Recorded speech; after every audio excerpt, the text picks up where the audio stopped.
Welcome to our show, Middle East Briefing. Today, we're diving into some exciting developments in the world of media as Hamish Macdonald steps in as the new presenter for ABC Radio Sydney Mornings.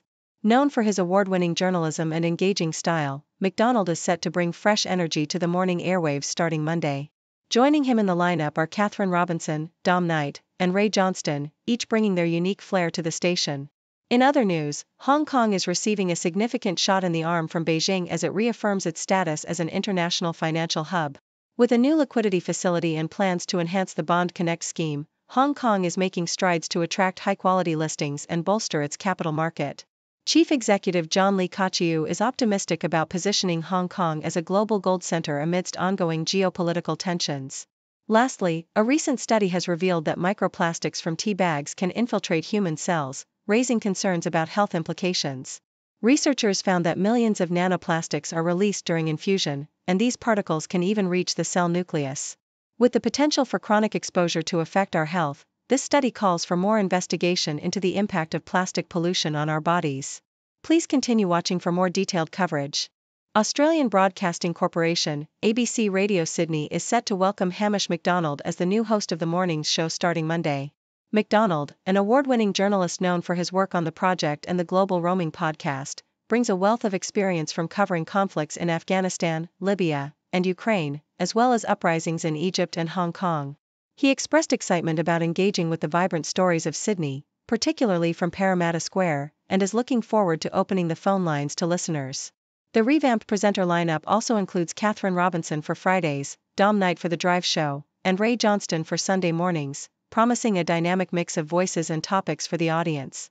SCMP opinion: recent measures announced by Beijing underscore the critical role Hong Kong plays as an international financial hub, particularly in offshore yuan financing. The People's Bank of China, alongside the Hong Kong Monetary Authority, is introducing a substantial liquidity facility to support banks in securing yuan funding, enhancing the city's financial interconnectivity. Governor Pan Gongsheng emphasized the importance of the capital market to Hong Kong's status, as efforts to attract new listings and investments ramp up. After a challenging period marked by social unrest and the pandemic, Hong Kong has shown resilience, climbing back to fifth place in global IPO rankings and aiming to solidify its position as a superconnector between mainland China and the rest of the world amid ongoing geopolitical tensions.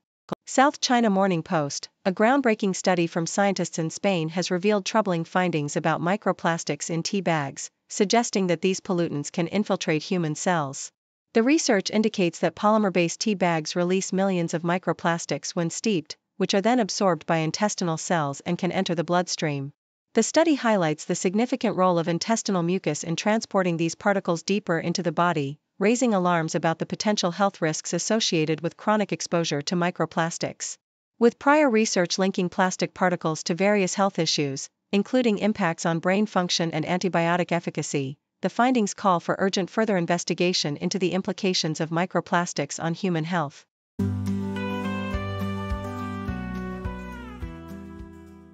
South China Morning Post reports that Iraqi Prime Minister Mohammed Shia al-Sudani is set to sign a pivotal bilateral security deal with Britain during his official visit to London, amidst significant regional upheaval in the Middle East. This agreement aims to strengthen military ties as Iraq grapples with the threat of renewed conflict, particularly from Iran-backed armed groups. Al-Sudani emphasized the importance of this moment, stating it marks the beginning of a new era in Iraq-UK relations. The visit will also include major agreements with British companies, indicating a focus on economic ties to bolster national security. As Iraq seeks stability following years of sectarian violence and the rise of Islamic State, the Prime Minister's strategy involves balancing relations with both Western powers and neighboring Iran. Al Jazeera highlights President Joe Biden's final foreign policy address, delivered just days before President-elect Donald Trump's inauguration. In this speech, Biden defended his administration's efforts to re-establish U.S. leadership globally and emphasized the importance of alliances while acknowledging criticisms regarding U.S. support for Israel amid the ongoing Gaza conflict. He portrayed his administration as having strengthened the U.S.'s position against adversaries like China and Russia, while also addressing the chaotic withdrawal from Afghanistan. Biden's remarks underscored the urgency of ongoing ceasefire talks in Gaza, where he expressed hope for a resolution and reiterated his commitment to peace, despite the harsh realities of the conflict and the protests against his administration's policies.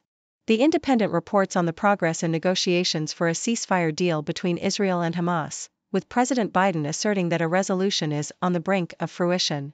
After a year of intense conflict, the United States, alongside Qatar and Egypt, has been working diligently to finalize a peace agreement. The latest developments indicate that significant strides have been made, with both sides receiving a draft proposal that includes provisions for a ceasefire and the release of hostages. As talks continue in Doha, the urgency for a resolution grows, with officials suggesting that an agreement could be reached within days. The backdrop of ongoing violence and humanitarian crises in Gaza adds weight to these negotiations, as the international community watches closely for a potential breakthrough.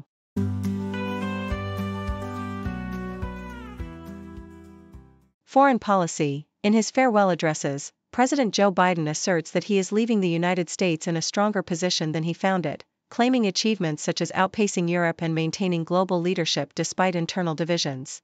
He emphasizes that the U.S. has increased its power and that adversaries like China are weaker. However, Biden's presidency was marred by significant missteps, notably the chaotic withdrawal from Afghanistan, which he insisted would not lead to a Taliban takeover, only to see it happen swiftly. This decision, criticized for its unilateralism and lack of consultation with allies, was seen as a catalyst for further geopolitical instability, including Russia's aggression towards Ukraine. Biden's foreign policy has often been characterized by contradictions and a lack of adaptability, leading to a perception of ineffectiveness. Deutsche Welle, the release of Nahid Tagavi, a German-Iranian architect and activist, after 4 years in Iranian custody raises questions about the complexities of German-Iranian relations. Tagavi's detention was part of a broader pattern of Iran's treatment of dual nationals, often seen as leverage in diplomatic negotiations. Her release may signal a potential thaw in relations, yet it also highlights the ongoing tensions and the precarious nature of such diplomatic ties in a region fraught with conflict. New York Times, Lebanon has appointed Nawaf Salam as its new prime minister, marking a significant shift in the country's political landscape. Salam, a respected diplomat and jurist, was chosen by a majority in parliament, signaling a decline in Hezbollah's influence, which has dominated Lebanese politics for years.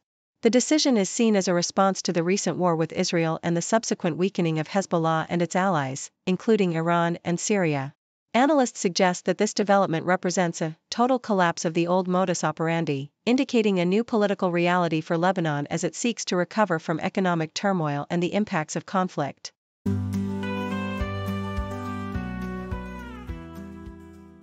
Associated Press, in a stark warning, Rabbi Menachem Margolin, chairman of the European Jewish Association, emphasized the urgent need for European governments to address the alarming rise of antisemitism, which has driven approximately 40,000 Jews to leave the continent permanently.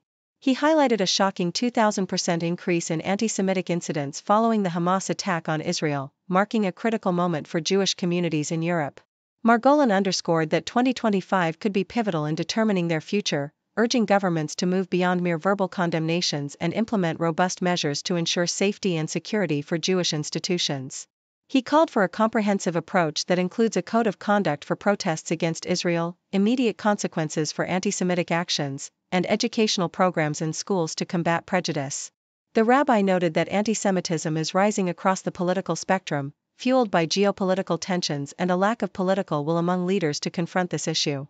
He expressed hope that countries fostering positive relations with Israel could alleviate some of the hostility faced by Jewish communities. Thank you for tuning in. The content above showcases the latest briefing reports and analytical synopses, thoughtfully curated by the 6Do team. These insights stem from a wide array of reputable media outlets, think tanks, government sources, and specialized experts worldwide. We encourage you to explore these sources for a comprehensive perspective. Keep in mind that while the content may not always align with the official standpoint of 6Do Brief, it's not meant to be taken as absolute directives for decision-making. Comprising seasoned media professionals, learned scholars, and accomplished scientists, the 6Do team embodies a trailblazing, fully independent media entity. To customize 6Do Brief to meet your professional needs, you have the option to subscribe to a diverse array of briefings on our website, 6dobrief.com. Regardless of your location, you can conveniently receive 6Do Brief via email.